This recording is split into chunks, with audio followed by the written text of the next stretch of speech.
Это не те люди в красных мокасинах, понимаешь, с прической а-ля Леонардо Ди Каприо. Никакого, сразу хочу сказать, межнациональной розни нету. Подожди, у меня есть вся информация от А до Б. Им можно рассказывать, а нам нельзя. Вот. Великолепных документов от немецких, французских, итальянских, испанских. Это не означает, что YouTube тебе так заносит чемоданами деньги. Кто называл качкалыковцами, мичекизовцами, акоками, акисами, акками? Все, мы тебе доверяем. Половина Азербайджана наша. Твоя оценка показывает, что ты не предвзят. Ну вот сегодняшним днем даже. Ну, смешно ведь? А вот такие фильмы снимают. В нашей крови нет ни шовинизма, ни национализма, что это наша история. И мы ее будем публиковать, нравится им это или нет.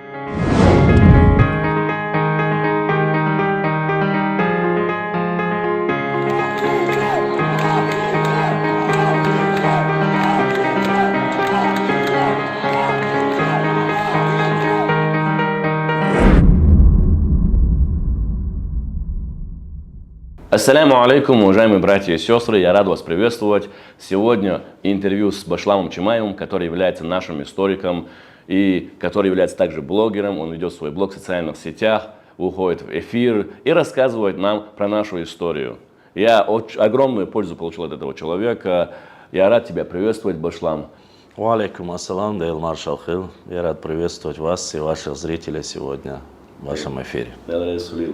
Итак, первый вопрос. Башлам, скажите, пожалуйста, в первую очередь, вы имеете же профессиональное образование, вы историк, оканчивали исторический факультет. Вот, некоторым людям, чтобы было понятно, которые уходят в эфиры, которые без базы доказательства, да, факты, не приводят документы, архивы, вот чтобы сказать, вот этот аргумент, он серьезный. Вот может ли человек просто выйти и сказать, это наше слово, это наше государство и так далее, без документов? Ну, в первую очередь, мы берем за основу, в первую, достоверность информации. Любая информация достоверная, она должна ссылаться на какие-либо документы. Остальные, или же, допустим, есть материалы, в истории, и историки используют первую, или археологические, лингвистические материалы, допустим, да, или же полевой материал, исторический материал. На любые эти материалы должны быть обязательно какие-либо документы. Без документов, без оснований, когда человек садится и публично говорит, он больше уничтожает свою историю, нежели чем поднимает ее в глазах общественности и других национальностей, наших соседей, которые проживают.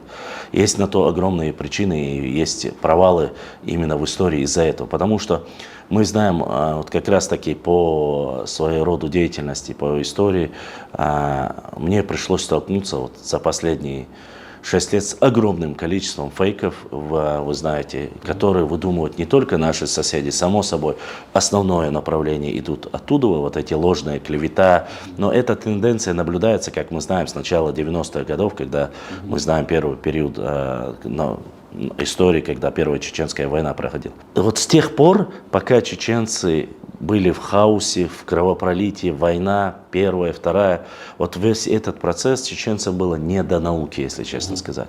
Я не говорю, что окончательно, нет, конечно же, что у нас там не было вообще наук, нет, конечно, у нас были и ученые, и непосредственно люди, которые занимались серьезной наукой, но их было количество по соотношению с соседними регионами, очень малое количество. Ну и людям нужно было выживать. Так вот, за этот период вышло огромное количество фейков, вышло огромное количество лжи на нашу историю, на наш народ, как территориально, так и исторически, и культурно даже. И вот в этот период, когда ты начинаешь заниматься, вот в последнее время уже восстановительный процесс пошел, республика развивается, уже люди начали заниматься наукой, заниматься своей историей, да это и важно, необходимо, чтобы мы не потеряли свою идентичность. Конечно же, столкнулись с огромным количеством. Ты сидишь с масла бахасом, сидишь тезия не слоя масла бахасом. Ну, первый день, там, может быть, нет, второй, третий день, когда люди уже между собой рассказывают, какую ты прислушиваешь, слушаешь историю. Материалы, хочешь вникнуть, было ли это в нашей истории. И это очень частые случаи. И очень много мифов. То есть несуществующие истории, лжи, клеветы просто подхватываются, меняются образы личности, герои вставляются. То есть одна и та же, примерно. Вот. А есть, вы знаете, ты тоже, наверное, слышал, мы часто смеемся над этим, над тем, что Чингисхан якобы пришел и сказал, что есть там такой народ, который невозможно покорить, и своим потомкам я завещаю, чтобы они никогда не посещали этот край, их невозможно покорить, завоевать. Так вот, из тех северокавказских регионов нету почти что ни одного народа, который не рассказывает, меняя национальность, эту байку и сказку. Чингисхан никогда не был на Кавказе. Были генералы Чингисхана, Субиде, Джабе, там, еще некоторые говорят, там еще третий был, но самого Чингисхана никогда не было. Уже этот миф говорит другой миф о том, что якобы было какое-то сопротивление. Я два примера приведу, чтобы было понятно, что Тамерлан получил сокрушительное поражение от того или маленького, или этноса, или субэтноса, что не является абсолютно достоверной информацией. Единственный человек, который мог ему оказать сопротивление, это был Тохтамыш, непосредственно глава, руководитель, так сказать, Золотой Орды, но он даже потерпел поражение от Тамерлана. Достоверность информации очень значима. Ни один человек, который не использует документы, он, по крайней мере, я не говорю, конечно, вот ты рассказываешь сейчас какую-нибудь историю, что ты сразу должен взять книгу. Нет, ты должен хотя бы дать основание, сказать, что вы можете сослаться, посмотреть, вот как мы делаем в стримах, ты видел.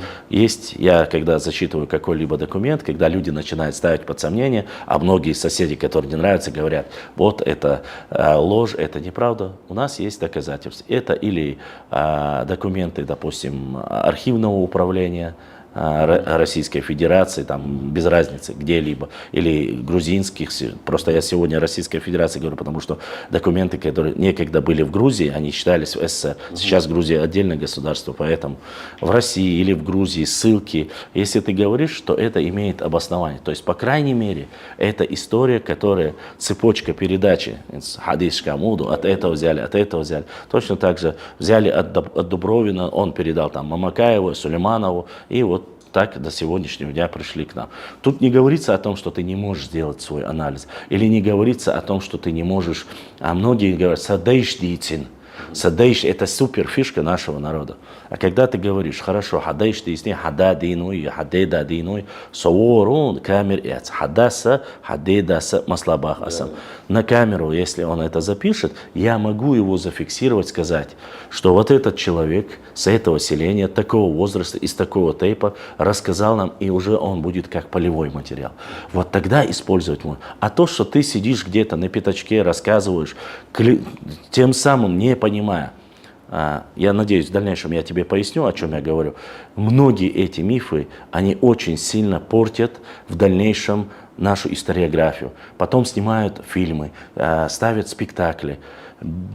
Исходя из этих рассказов, хотя мы знаем, что у нас есть кодекс чести, и он абсолютно отсутствует. То есть получается как? С одной стороны мы говорим о чистоте, профессиональной историки я имею в виду. Я себя не считаю, я-то маленький человек простой. Профессиональные историки говорят о чистоте нашей истории, рассказывают о наших адатах, культурах. Тут снимают фильм, позволяют себе такие вещи, которые приблизительно. Будто мы же знаем, как голливудские фильмы, когда снимают, я закидывал у себя на канале, ты, наверное, видел, такие смешные вещи, которых никогда не были присущи, они там убивают женщин, варят это, то есть они отсутствуют. И вот эти, они говорят, это художественный элемент. Вот таких художественных элементов в нашей истории не должно быть. Или ты конкретно говоришь, что возможно, или я предполагаю, тогда это не будет уже, чтобы люди знали. Сунд, истории, 100% дождь, душу не. Причем еще до душа. Вот таких лживые вбросы, лживые рассказы не имеют права жить среди нас. А иначе, потому что есть люди разные. Есть больные, умственно отсталые. Да, маршал 20, я нисколько не упрекаю. Но выслушивать этих людей, в дальнейшем вносить это на серьезный уровень, исторический уровень, и говорить, и рассказывать об этом, это больше вредит нашему народу. Из-за этого у нас реально за последние эти 6 лет, Амон, без преувеличения, ты видишь оскорбление в наш адрес. Ваши же говорят, что вы сырники, там, ваши же из сыра делали мяч, играли в футбол. Вот такие. Какой-то человек ляпнул, кто-то подхватил, и они из-за этого делают целые статьи, вбрасывают, и происходит, конечно же, на уровне непосредственно обычных людей, социальных сетей, бросы и непонятки получают. А что касается научного мира, то эти вещи, конечно же, 5 секунд любой представитель Академии наук тебе скажет, есть ли у тебя предоставить документы, карты, археологические раскопки, есть ли материал. Если ты не можешь представлять, то тебя в научном мире сразу засмеют, и имидж твой, конечно же, падет в глазах, и ты не будешь представлять какого-либо... Да, там, конечно, есть и другие критерии. Это не говорится о том, что ты, если будешь пояснять документы, карты, пока все, что ты профессиональный историк. Нет, там нужно проходить это, получить, стать кандидатом, там, доктором исторических наук. Конечно, там нужно защищаться больше, писать, печататься. Это все есть, но это, я думаю, уже другая совсем ситуация. В нашем же случае обязательно Хауала, допустим, Кевегвала, сняли фильм про шейха Мансура. Делайте ссылки. Почему? Я поясню это. Это очень важно. Завтра, как режиссер, к тебе будет меньше вопросов, потому что ты полностью можешь указать, что вот здесь есть материалы, по которым я проводил свои снимал достоверный исторический фильм. Но есть, конечно же, определенный кластер людей, которые говорят, вот эти, назовем этих людей, которые им без разницы кого бы обвинить, главное, но это же не было никогда, но это же, в этом случае ты чист. Почему? Ты передал точно так же, как на документах.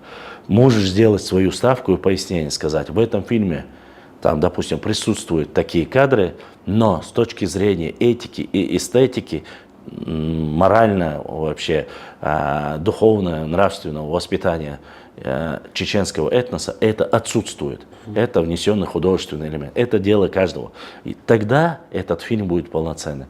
А вещи, которые никогда не были в нашей истории, я не хочу называть сейчас вот эти провальные проекты некоторые, когда подходят один к другому, дает салам и говорит, люди потом мне задают вопросы, говорят, а неужели такое было? Конечно же, не было. Где, это смешно, и тебе потом, даже хорошо, я говорю, я не считаю себя пафосным историком нисколько. У меня маленький блог, стрим, и по истории я веду, даты, культуры, география, у нас все входит туда. Но все же, когда тебе приходится объяснять этим людям, а это происходит очень часто. Альхамдулилlah, в последнее время очень сильно начали молодые люди и очень взрослые люди, 70-80 лет, пишут, говорят, это же никогда не было. Почему допустили? Почему вы позволили этому? Но не все в наших с тобой руках, ты понимаешь. И эти ошибки ни в коем случае нельзя допускать. И даже малейшую эту ошибку, проступок нужно останавливать. Тем более, если это вносит кто-либо из соседнего региона. То есть, стоп, подожди, это отсутствует в нашей культуре, традициях. Ты не пытайся нас, мы никакая там, ни солянка, ни сборная. У нас есть своя культура, адата. У себя, будь любезен, делай все, что хочешь. У нас соблюдай. А иначе, масалла, пример один, последний. Бяхмабил Адухтыцын. В прекрасном фильме про шейха Мансура, автором которым являешься ты, это нисколько тебя не льщу. Это как раз таки, мы знаем, когда были дебаты по этому историческому фильму, помнишь, по вещам. Сразу люди, маломальски знающие историю, сказали, что они не соответствуют чеченской культуре. Хотя в самом начале этого фильма ты себя ответственно снял. Ты сказал, я использую материалы исторические, поскольку бюджет был ограничен. Вот это профессиональный подход к своей работе. Понимаешь? Чтобы тебя никто не мог зацепиться. Не сказать, Ахмад занимается плагиатом, или Ахмад фальсифицирует чеченскую историю, или Ахмад подделывает историю. У нас не было татарской одежды, у нас не было там другой одежды. Вот это важно. Если ты показываешь, и в тех же стримах, ты помнишь, когда ты приходил в эфир, тебе задавали, просили, Ахмад Ходела, кино Яшхла, не надевай на них вот эти красивые вещи, чтобы они там с иголочки ходили, потому что народ войны, они не щеголяли в крутых вещах, если там, я не говорю о более позднем периоде, там, Топа, Чермой, Арцо, Чермой, я не про них говорю, но обычных людей, которых всегда было достаточно, они были более приземленные, простые, но и в то же время очень суровые и храбрые. Это не мешает одно другому. Но вот это излишнего пафоса и всего вот этого нагромождения, там, сел на коня с перышками рыцарскими. У нас крови и рыцарство, и аристократия, аристократизм, это все в крови.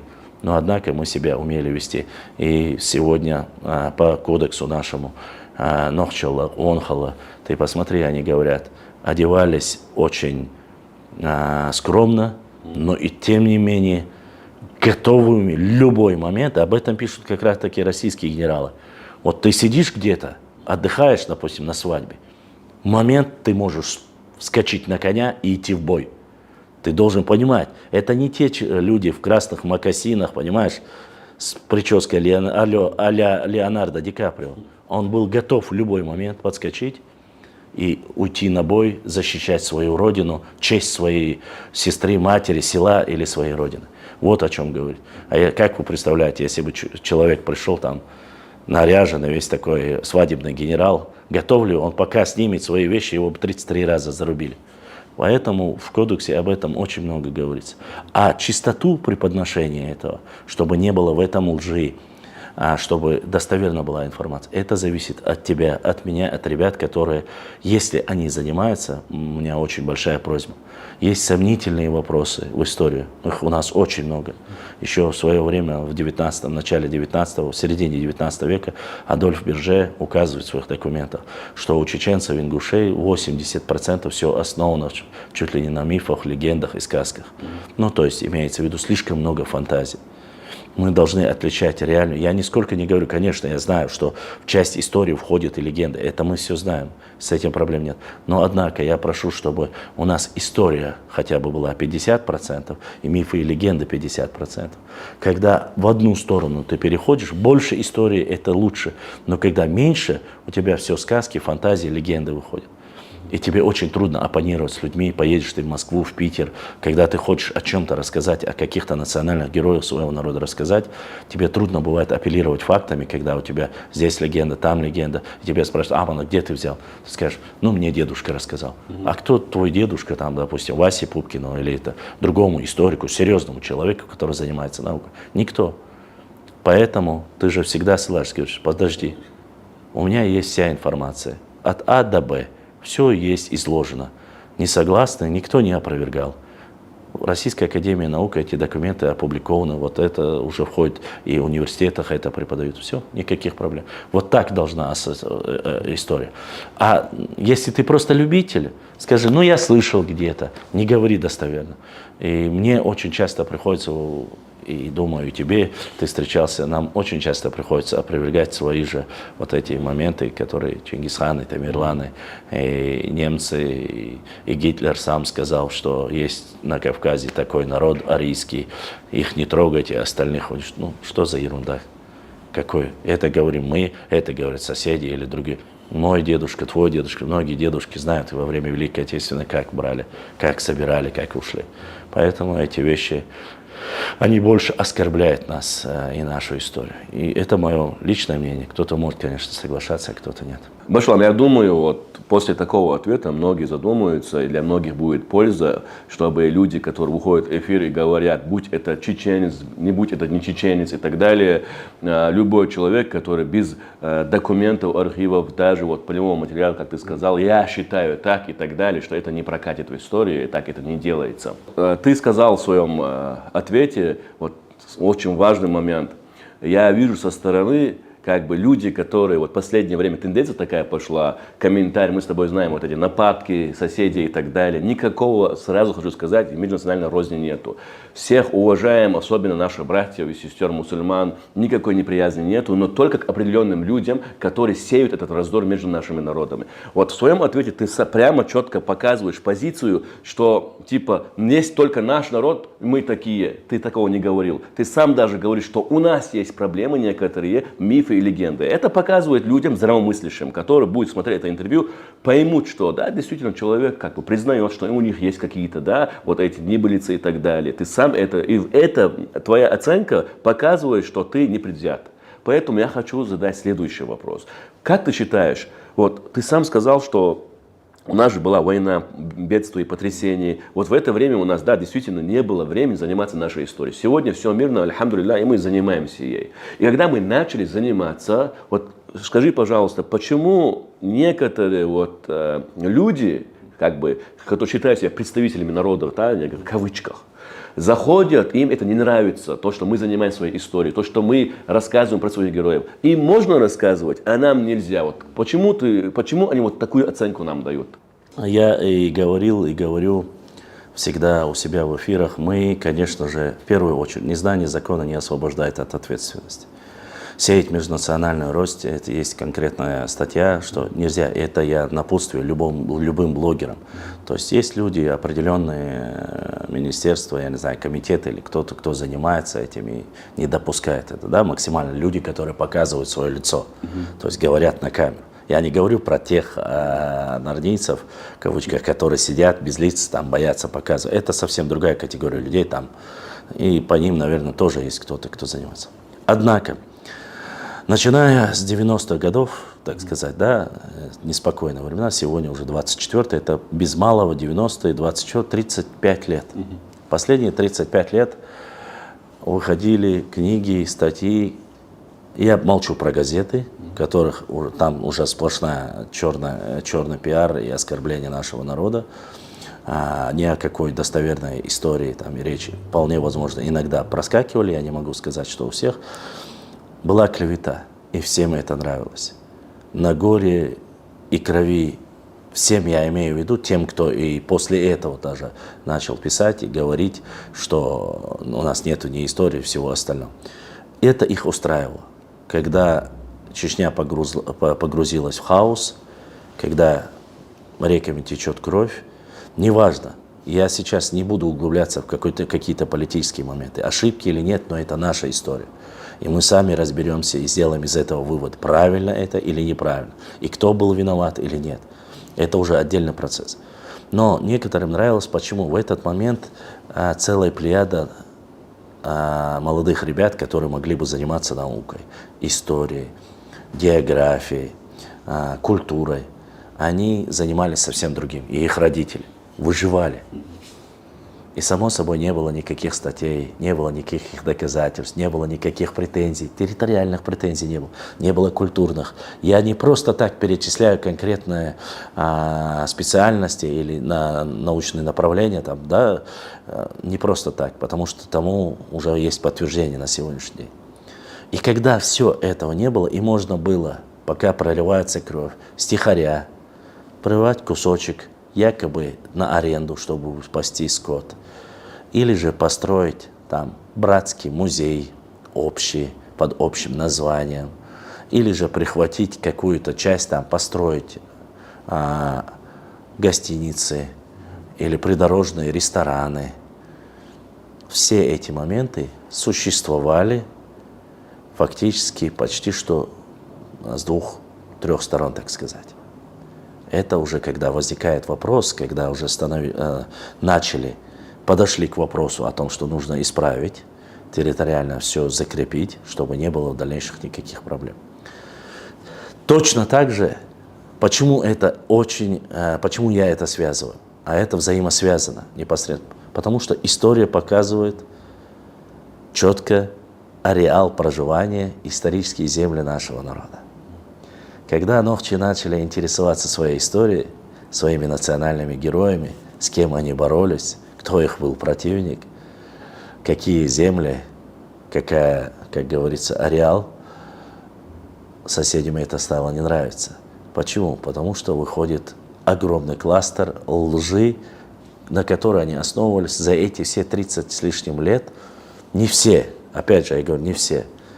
Пока они шиковали, пировали, у нас лилось. Сейчас идет восстановительный процесс, уже мы больше уделяем внимание науке, истории, культуре. Мы начали находить огромное количество чеченской старинной музыки, люди просто приписали к себе. Мы начали находить огромное количество культурного наследия нашего народа. Истанги, Нохчи Пуандар, Байнаш или третий, десятый, которые просто-напросто люди взяли и назвали это своим культурным наследием, и что мы якобы это все украли, что это было не наше и так далее и тому подобное. Конечно же, этим людям, когда сегодня ты говоришь об ареале там, Маслабахас, Ушурмы, где он действовал, от севера Дагестана и до запада Адыги или Адыгов, Анапа, Майкоп, если ты начинаешь рассказывать, что такие территории владел или же руководил над восстанием человек, которому было 25-26 лет, молодой чеченец, за которым шли десятки тысяч и своих, и чужих, кому это понравится? Когда у тебя в такой маленькой Чечне, которые всегда привыкли обливать грязью, оскорблять, оказывается, были национальные герои. Оказывается, и проживали они совсем на других территориях. А оказывается, и эти мелодии, и это оружие, это национальное их. Кому это понравится? Ты привык на лжи строить, на чужой истории, на чужой территории. Ты привык делать свой бизнес и все остальное. И тут появляются те, кому реально все это принадлежит. У них закончилась война. У них сейчас идет возрождение. Они как птица Феникс начали восстанавливаться. И в историческом плане начали возрождаться.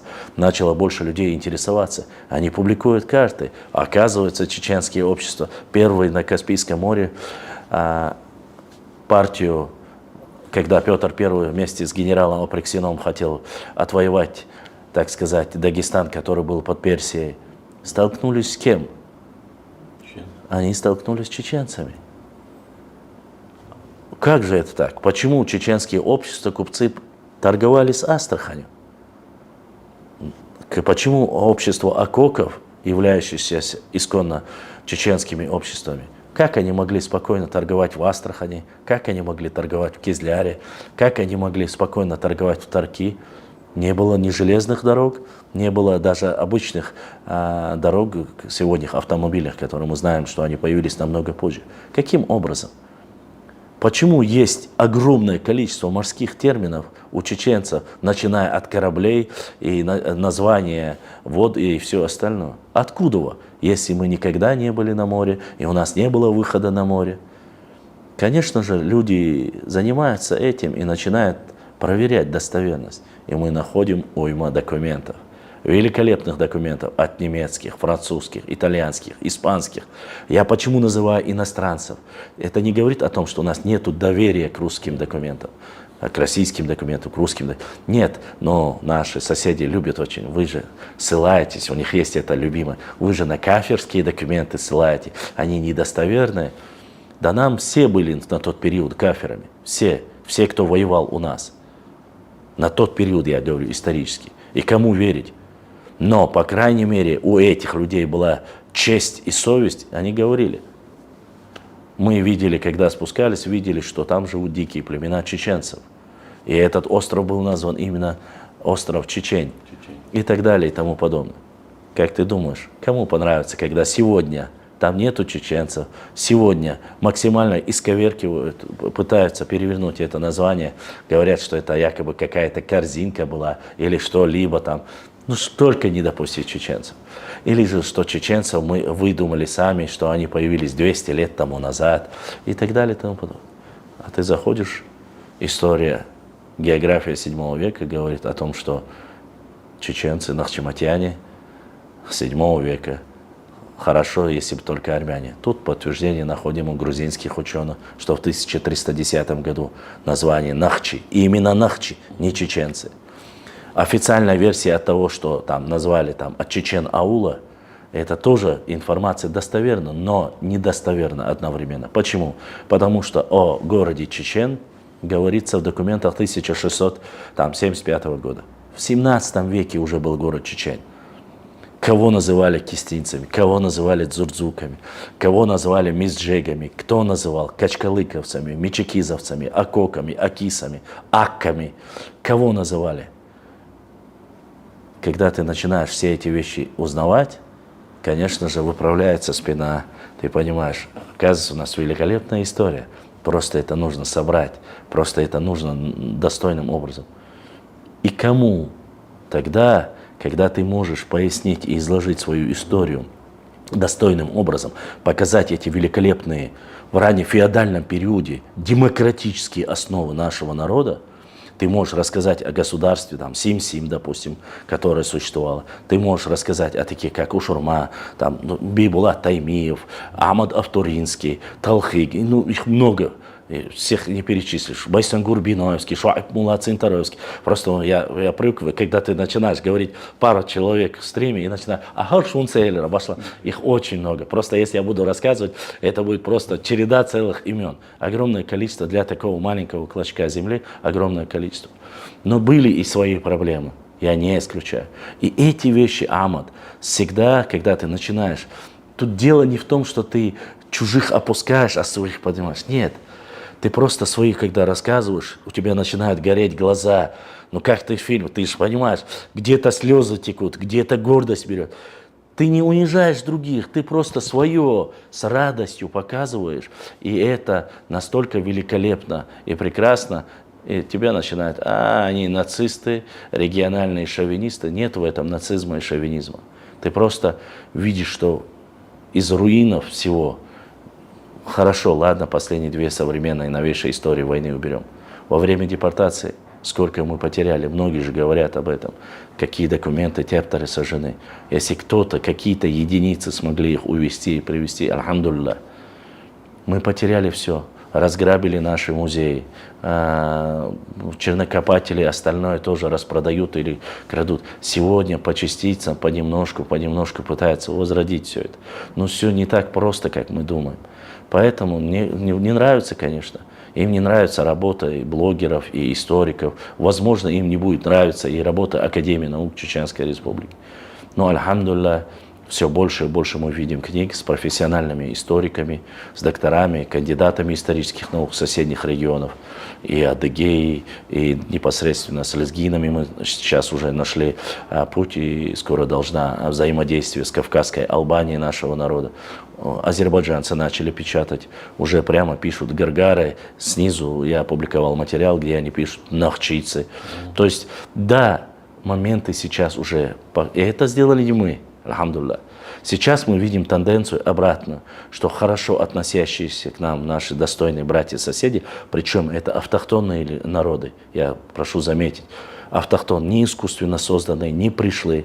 Эти народы никогда по и истории, и по своей, так сказать, чистоте крови, достоинству, они никогда не оскорбляют нас, и наш народ, и нашу историю. А вот те, которые пришли, и у них что-то ненормально, которым не нравится, что возрождается новый народ на Кавказе, вот они возникают больше всего. Они делают акцент, оскорбляют тебя, меня в шовинизме, в нацизме, во всем, что угодно. Но, альхамдулилля, история нашего народа возрождается. И я буду надеяться до тех пор, пока есть такие ребята, как ты или остальные, себя я в счет не беру. Это будет все больше и больше аудитории будет, поверьте мне. Вы найдете столько прекрасных моментов. И найдете, тогда, Ахмад, поменяется все в кардинальную сторону. Больше будет нохчи имен у наших мальчиков, больше будет у наших девочек прекрасных нохчи имен. Это не запрещено в исламе. Но я не хочу, чтобы через лет 100-150 не осталось ни одного имени на нашем родном языке. Вы знаете, буквально лет 5-6 тому назад ЮНЕСКО сделал доклад и показал, что наш язык является одним из вымирающих языков. Это не говорит, но многие не понимают смысла этого слова. Да, у нас выделяются огромные деньги, делается год, есть день чеченского родного языка. Это все делается. Но речь не об этом. Там есть статистика, как они проводят. Они проверяют различные места, допустим, да, в машине, в такси, в библиотеке, в общепите, там, где питается кафе, берут большинство, на каком языке говорят. Когда я встретился одним нашим великолепным Хушбауди, комиком, актером, как-то мы разговаривали с ним, и он сказал такую вещь: говорить чисто на русском языке, это, говорит, это не проблемно. Нету в этом, еще раз сейчас я прошу понять, это не национализм. Нету в этом чего-то такого, чем можно гордиться. Постарайся говорить на родном языке. Мы сейчас с тобой проводим передачу не на родном языке, чтобы аудитория твоя, все остальные соседи понимали, что в нас, в нашей крови нету ни шовинизма, ни национализма, что это наша история. И мы ее будем публиковать, нравится им это или нет. Есть достоверные карты, показывающий выход к Каспийскому морю, ареала проживания, где и более древняя история. Там Нахичевань, место, где ковчег Ноя и так далее. И тому подобное. Этих вопросов уйма. Но мы же сегодня не претендуем и не говорим, что половина Азербайджана наша, или где проживали раньше хуриты, урарту, там Ближний Восток, это наш. Нет, это глупость. Еще раз повторю, когда мы рассказываем исторический момент, что жили при Каспии, жили на этих реках, что наши селения были Дагвайхи, который сегодня называется Сулак, и других там не было, там, допустим, кроме пару семей андийцев. Это говорят, опять же, российские источники, и мы их находим и публикуем. В чем твой национализм? В том, что ты человек израненный, то есть твоя история израненная, окровавленная, оскорбленная, униженная, сегодня потихоньку пытается возродить и историю, и национальных героев.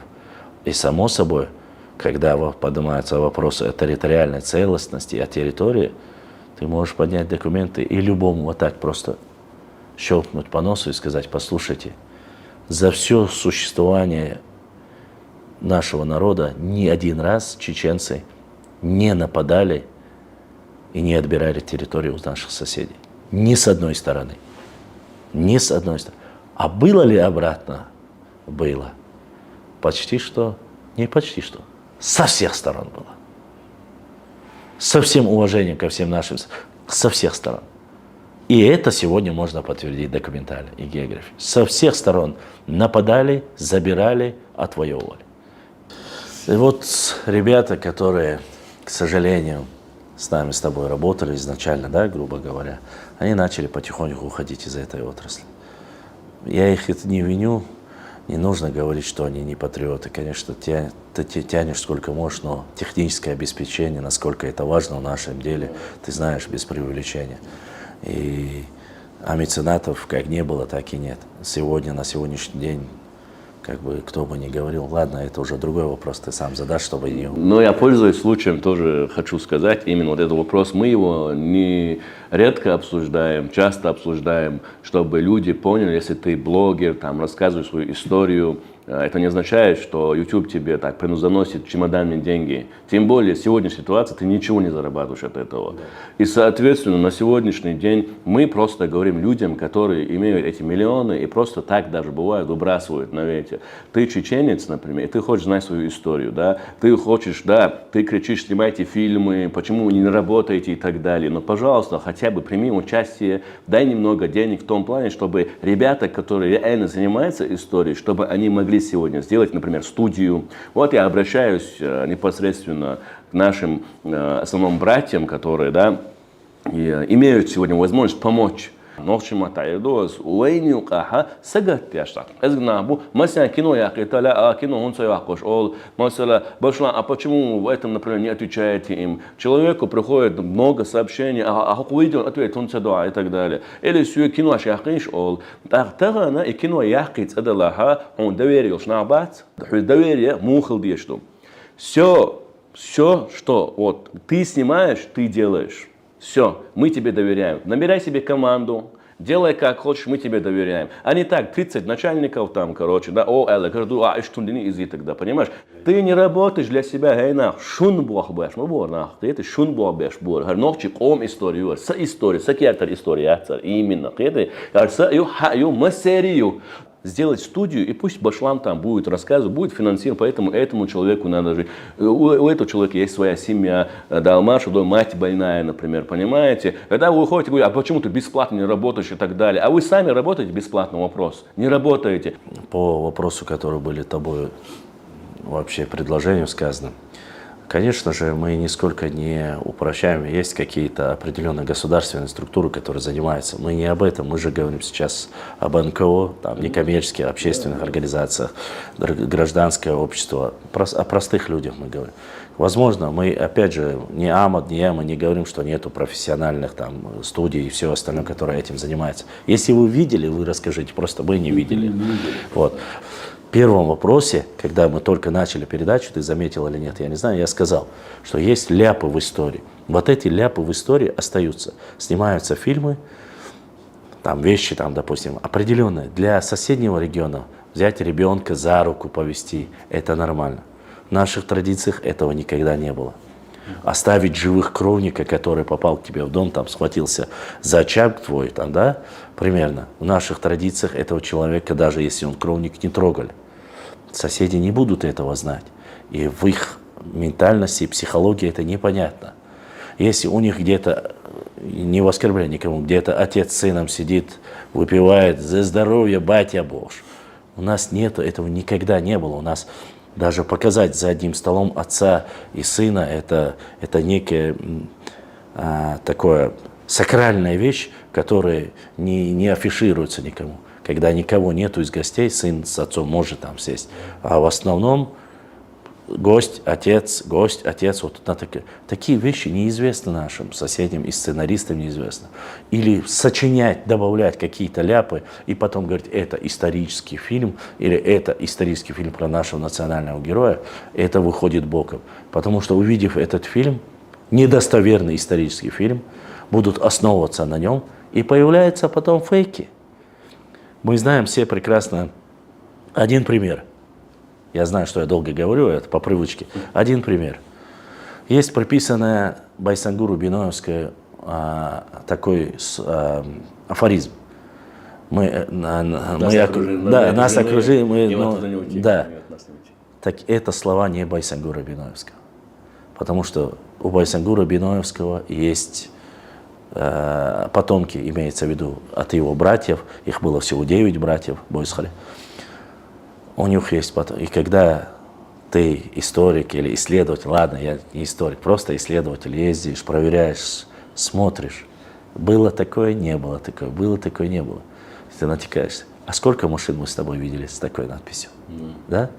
Вот эти ляпы появляются именно из-за того, что на мужественного, одного из самых легендарных национальных героев чеченского народа приписывают вот эти словечки. Зачем?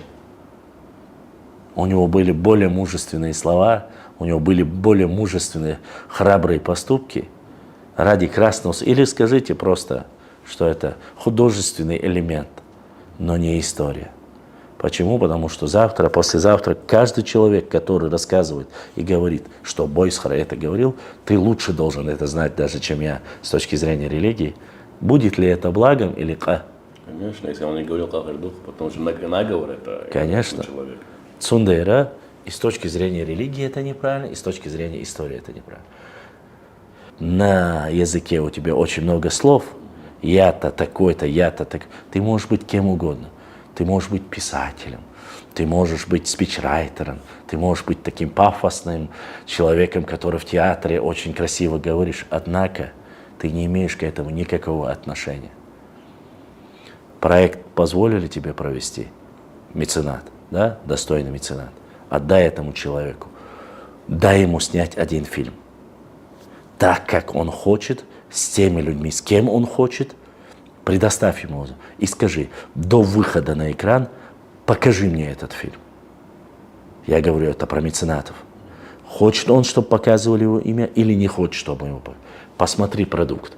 И если что-то тебе не понравится, скажи, да, и распрощайся с этим человеком. Но я знаю, элементарно, вот я в начале первом вопросе сказал, когда ты делаешь исторические ляпы, сидит Залимхан Харачевский в лесу, к нему подходит какой-то чекиндез и говорит, салам дел хауи, давай с тобой драться.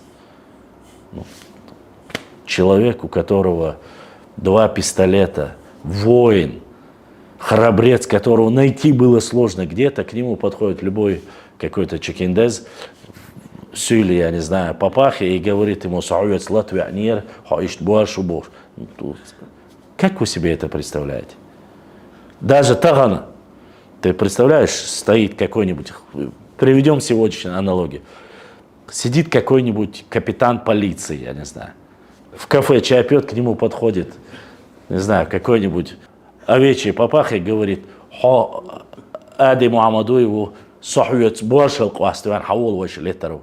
Ну вот сегодняшним днем даже, ну смешно ведь, а вот такие фильмы снимают, примерно я говорю. Это исторические ляпы. Я не знаю, кто снимал, я не знаю. Но ты проконсультируйся хотя бы с людьми. Или же скажи, я не знаю, возможно, это художественный фильм. Еще раз я говорю. Но по этому фильму То есть меня просто-напросто хархилмада свой, харду хархилмада, со просто куй даже со слова, куй телен со арвача, васлам кимабулай сюликуй. Сони сюли будет сархейда, со вообще куй альтебахбораси, я ему национальный окрас не давал. Хаздохчи куй тил, но они знают это, хотя нохчи куй мухил биза хацар, кидек хацар. Это неплохо, изам дикду. Ишт ал диези жемчуга, киечунга. История лах, ой, тан айтер шеш мадас, но хучунга. Иштич. Или хотя бы проконсультируйся. Юкимар. Готовый продукт выдай. Я вот таким образом считаю. А что касается, еще раз добавим мы с тобой, Аман, что мы не говорим, что нету таких заведений. Возможно, они есть. Возможно, есть какие-то министерства, комитеты, которые этим занимаются. Мы не об этом говорим. Мы сегодня говорим о социальных сетях, говорим о меценатах. Да, огромное количество есть, которые открывают счета, которым подают. Но у нас это считается постыдным. И сегодня, если ты хочешь провести, я знаю это, последние 6 лет я работаю. Чтобы сделать хорошую картинку, нужно, допустим, ты помнишь, нет, не знаю, 1,5 года тому назад я начал стримы делать и сказал, давай я соберу на хороший фотоаппарат, чтобы я мог ездить, то есть видеокамеру, фотоаппарат в горы и так далее. В то время он стоил то ли 1500 евро, то ли что. Я год собирал и не смог собрать. Я не смог собрать просто-напросто. У нас нет вот этого, чтобы. А те, которые приходят, если меценаты достойные, то есть люди, говорят, но все на словах заканчивается. А под кого-то менять стандарты я не хочу. То есть тебе заплатили, петь под эту дудку, это уже не история, ничего. Ты не занимаешься. Для этого есть какие-то другие блогеры, другие автобиографисты, вот к ним обращайтесь. Наша история, наши адаты, наша культура, наша территория и все, что фольклор, это наше общее. Никто его не должен не оскорблять. И мы пытаемся своими силами пробиваться. Если кто-то сможет оказать, там, грубо говоря, да, тебе техническая помощь, ты же опять же не просишь кого-то там огромные деньги, суммы скидывать. Ты говоришь, нужно технические какие-то проекты, чтобы давайте попробуем демо-версию, да? Демо-версию постараемся, понравится, будем делать. Не понравится, сделаем другой формат. Можно же менять это. Но не обвиняйте нас в непрофессионализме, непатриотизме. Патриотизм – это вещь очень хорошая. Я не буду говорить, что сказал Салтыков-Щедрин, когда, если говорят о патриотизме, знаете, что кто-то где-то что-то хочет своровать. Понимаете? Больше всего орут о патриотизме. Мы ничего воровать не собираемся, мы ничего делать не... Это можно сделать открыто. Можно проводить какие-то мероприятия, можно приглашать людей. Не тех людей, которые уходят за область фантастики. Эти вещи можно делать с тобой. Но не оскорблять, не обвинять. Приложить условия, сделайте какое-то компаньонское соглашение. Давайте вместе это сделаем. Это же можно прекрасно сделать и провести, и ангажировать. Поэтому я надеюсь, что они откликнутся на твой зов, и если понравится, будем продолжать. А если нет, еще раз я тебе всегда говорю и говорил, мы не сдаемся. Эти ребята, которые отошли, я их нисколько не обвиняю. Я некоторыми из них видел, царь говорит, пошла. Дала шей, телефон, галялир, шелил, вариант яцер. Во время карантина, помнишь, когда был, я месяц, не выходя из своей квартиры, чуть ли не 24 часа, я ел в прямом эфире, все. Просто-напросто эта техника, особенно телефоны, они не выдерживают. А профессиональная аппаратура, вот здесь стоят несколько камер, допустим, 1 миллион с лишним. Откуда у Ахмада или у этого оператора, или у меня такие деньги, грубо говоря, нету. А если кто-то дает пользоваться, опять же, ты должен с таким условием их давать, сказать, я тебе даю, не забираю. Хундача, не дай Бог, бывает камера падает, бывает что-то происходит, и ты всю жизнь думаешь, алейла, астамулурду тиш, асмухаль, и с таки кюрта ответственный человек за это переживает. Цундера, там есть ряд моментов, ряд каких-то вещей, которые они необходимы. Я еще раз повторюсь, есть определенные целые фонды, которые собирают. Я приводил примеры карты. Посмотрите, одни из исторических, географических достоверных карт стоят 150 тысяч, 170 тысяч, 200. Есть книги, которые стоят 60-70 тысяч. То есть эти старые книги. А только на старых книгах ты можешь найти документы. Это все сейчас говорят архивное управление. Пойти в архивном управлении работать нелегко. Тебе нужно бапиш кушать, тебе нужно снимать, тебе нужно поехать в Санкт-Петербург, в Москву, жить, проезд туда-сюда. Если ты даже ахайнзар платца дяхчамаду, ахч. конечно. Уахахи, на дюцардари ахсаде дехляц. Дейл да дюцардарк, если ту надо цундала. Но извини меня, гордись своей историей. Уахай санха. Да, спортсмены это великий кластер нашего народа. Но если наш народ и наша история, наша государственность и в дальнейшем будет строиться на спортсменах, я хочу привести один пример. Было такое государство, или известное очень в истории, Спарта, где были великие войны, по крайней мере в истории так описывается. А точно так же были и афиняне, Афины, где были мудрецы и демократия и так далее. Да, в свое время, определенное время Спарта наваляла афинян. Ну что произошло со Спартой сегодня? Они в истории остались, что когда-то были войны, и все закончилось. А афиняне выиграли. Мудрецы, образованные люди и так далее и тому подобное. То есть у них есть больше даже база истории, чем остальные. Сегодня ногчи начали возрождаться. Бойнштайя, шнех, хидик. Это очень важный момент. Я прошу заметить, спорт хорошо. Вы помните, видите, все начали раскидывать. Дүния қияқшылық ногчи, мелберш, ногчи стал там олимпийский пчел. Это хорошо. Да, я поздравляю. Я сам закидывал эти ролики. Мы должны больше уделять внимание нашей истории, культуре. И те ребята, те миллион населения без малого, которые проживают за пределами, в Европе, которые учатся в Америке, огромное количество ногчи в Европе, в Америке, в восточных странах, азиатских странах, я знаю, вплоть до Малайзии есть наши бизнесмены. Если мы им сможем показать всю красоту нашей истории, культуры, не аффилированной, не политически, мы и дальше, только историю, наши традиции, культуру, адаты, красиво мы сможем показать, весь мир захочет приехать сюда, посмотреть это. Это нужно понимать, здесь все взаимосвязано. И отцы, и даже те, которые говорили, мы никогда не вернемся, скажут, я хочу взять своих детей, поехать на родину своих предков, увидеть свое село, свою башню, хочу попробовать свою национальную кухню у себя дома, здесь, на родине. Здесь очень много факторов, просто нужно уметь преподносить, нужно это грамотно. Я понимаю, есть менеджмент у нас, конкретные управленцы, которые считают себя настолько пафосными, знающими всего. Если этнотуризм совместно с историей преподнести нужным образом, туристические потоки будут огромные. Это нужно понимать. Но мало кто, опять же, мы знаем это на уровне истории, да, или истории и так далее. Но те, которые работают в этих структурах, говорят, мы столько сделали. Нет, вы сделали, а мы знаем то, что нужно еще сделать и сколько.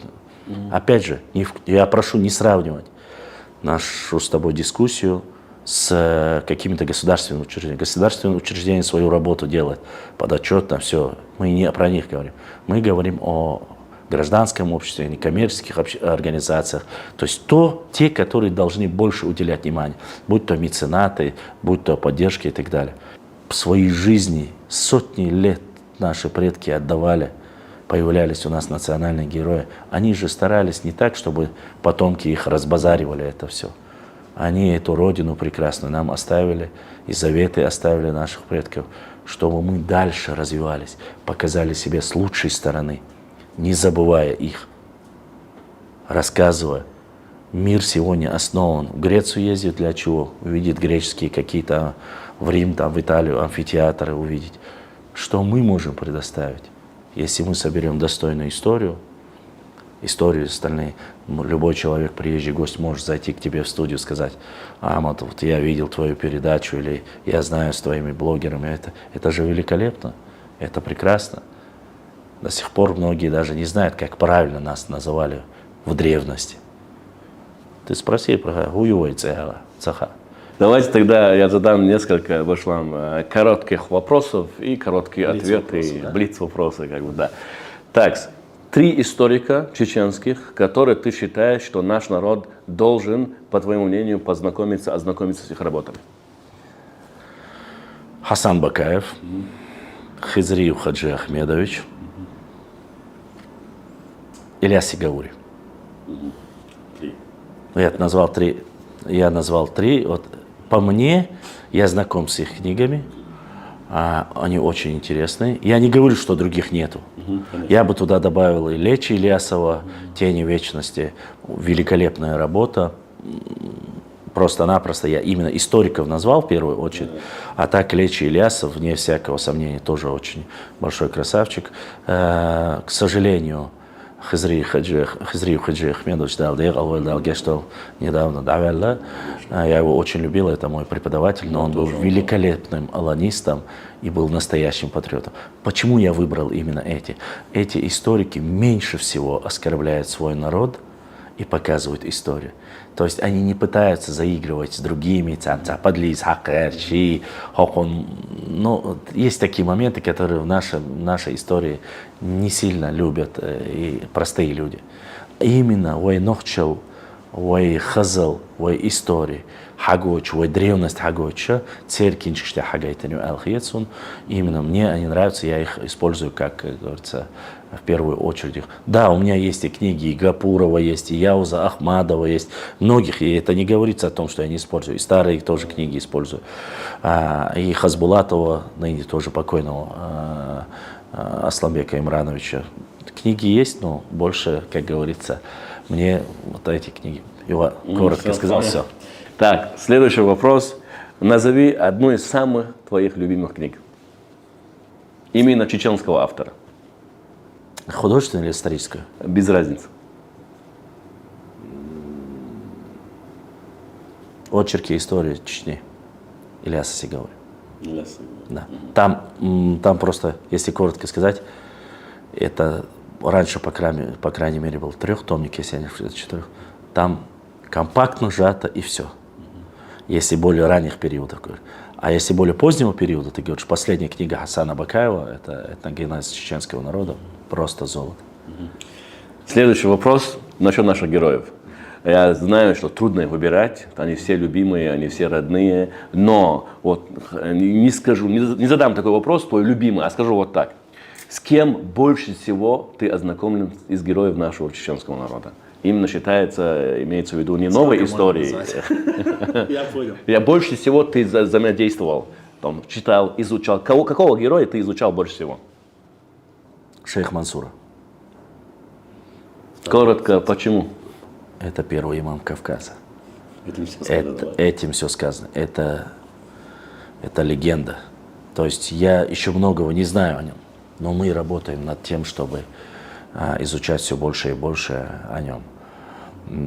Если по градации поставить, на второе место Байсангур Биноевский, на третье место Бейбулат Тайпиев, вот если 3 брать. Дальше, конечно, я взял бы обязательно Шуайб Мулла Центароевский. То есть вот таким образом. Я почему беру? Первая и третья личность – это мегаличности. Бейбулат Таймиев и Шейх Мансур. То есть их история выходит за пределы нашего региона. Я не говорю, что Байсангура не ходит. Да, Байсангура тоже, но это опять же региональный, локальный лорчиз. Конечно, Зелимхан Харачоевский, но мы же говорим Зелимхан Харачоевский и Шейх Мансур. Здесь речь идет, Зелимхан Харачоевский, это локально, и с ним было не такое большое количество людей. Это не национальное, понимаешь, имеется в виду, это он не несет конкретно исторические процессы, там, что политической деятельностью занимался. Но Шейх Мансур – мегаличность. Даже Байсангур был имамом Кавказа. Бейбулат Таймиев ездил даже на переговоры в Иран. То есть какие личности, то есть, как говорится, вот эти люди меня интересуют, и до сих пор, сколько бы я ни собирал, и все равно не нахожу конца. И думаю, что мы еще долго-долго должны работать над этим. И, Башлам, вот какие исторические места ты посоветуешь посетить людям, да и приезжим, да и нашему местному населению? Будь это могилы. Смотрите, я посоветую в первую очередь всем представителям Нохчи народа, и, к сожалению, многие не слышат. Я слышал несколько раз, когда об этом говорил непосредственно наш Мехда, но многие, может быть, не обратили на это внимание, а акцент стоило бы делать. У нас есть, чтобы не соврать, 40% нашего населения, которые не были в наших горах. Они не видели нашу культуру, историю, я имею в виду башенные комплексы. посетить Галанчуж, Итумкали, Шарой, Чеберлой. То есть это область Дзурзукети, Кистети, ну и Шатойский можно туда добавить. Вот эти районы обязательно со своей семьей. Дороги сейчас государство приложило, там даже семеркой можно поехать. Вы не представляете, Швейцария вам покажется пустяком, если вы увидите. И причем везде они разные. Каждый из этих районов по-своему. Где-то альпийские луга, где-то густые леса, а где-то совсем высокие высокогорья. Это просто настолько красиво, и вы поймете, у каждой этой башни есть история, тейп, как проживал, кто проживал. Каждый камень отличается друг от друга. Галанчужские башни не похожи на шаройские, имеется в виду материал используем.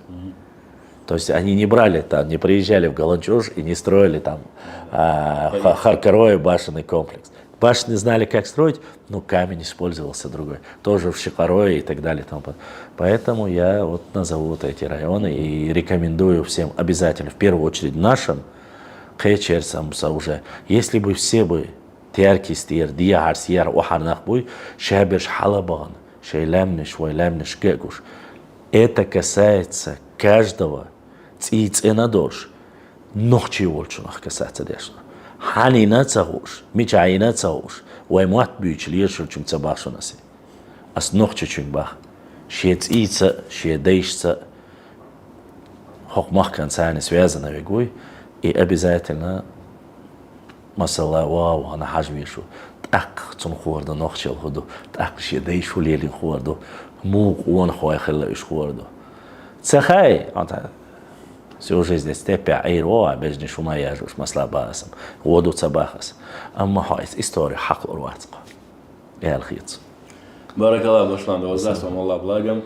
Если вы хотите, чтобы мы записали с Башламом вторую часть интервью, чтобы мы продолжили такой цикл, пожалуйста, дайте обратную связь, напишите в комментариях, дайте обратную связь, хотите вы или нет. Но я с радостью, конечно же, пообщаюсь с Башламом. Башлам, можно обсудить много тем, у нас обычно времени не хватает на это.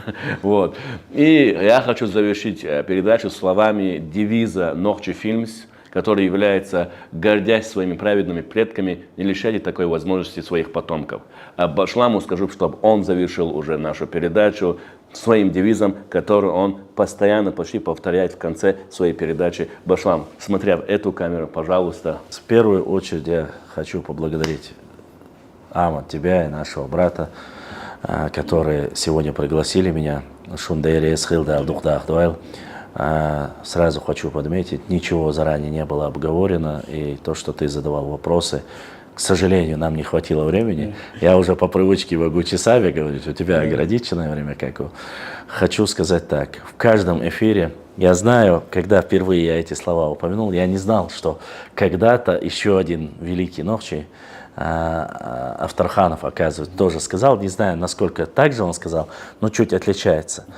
Я всегда на каждом эфире достойному представителю нашего народа говорю, в конце каждого пытаюсь. Деба, даха, диша, санхоми, нохчикам. Это самое главное, как говорится, 3D, которое нужно заложить в основу фундамента всего нашего подрастающего поколения. Чем больше мы будем учиться, чем больше мы будем размножаться, чем больше мы будем жить, враги будут просто умирать от зависти, а мы просто будем идти по своему пути, как завещали нам наши предки. И поэтому Деба, Даха, Диша, Санхоми, Нохчикам.